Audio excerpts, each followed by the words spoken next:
تو بھائیو، اسلام کی یہ مختلف تعبیر میرے حبیب نے جو کی مواقع نے پیش کی ہے کہ اسلام کا ظاہر کیا ہے؟ کلمہ، نماز، روزہ، حج، زکات۔ اسلام کا باطن کیا ہے؟ معاف کرنا، درگزر کرنا۔ اسلام کا باطن کیا ہے؟ دل اللہ کو دے دینا۔ اسلام کا باطن کیا ہے؟ ساری دنیا کے انسانوں کے لیے ہمدرد بن جانا اور ساری امت کے لیے خیر خواہ بن جانا۔ ہمارے استاد صاحب فرمایا کرتے تھے، جو جتنا دین سے دور ہے اتنا زیادہ اس سے پیار کرو۔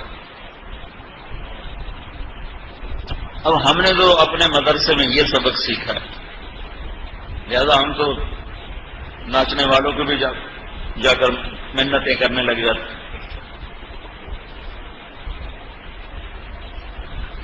6.25 گھنٹے کی ملاقات،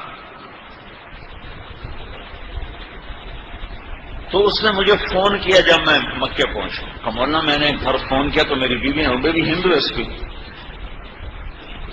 کہنے کہ آپ کہاں تھے اتنی دیر؟ فون نہیں کیا کہ میں کمرے میں تھا۔ تو فون کیوں نہیں کیا؟ کہ کچھ لوگ آئے تھے، ان کے ساتھ ایسا بیٹھا کہ یاد ہی نہیں رہا۔ وہ کیسے جادوگر تھے کہ تمہیں بیوی بچے بلا دیے؟ کہ میں آ کے بتاؤں گا۔ ہم نے کیا جادو کیا؟ جب مسلمان ہے اس کو عزت دی ہے، وہ نافرمان ہے اس کا معاملہ اللہ کے ساتھ ہے، میرے ساتھ تو نہیں۔ میں تو اس لیے میں محنت کر رہا ہوں، خوش آمد کر رہا ہوں کہ اللہ کرے یہ اس سے نکل آئے، اس سے نکل آئے۔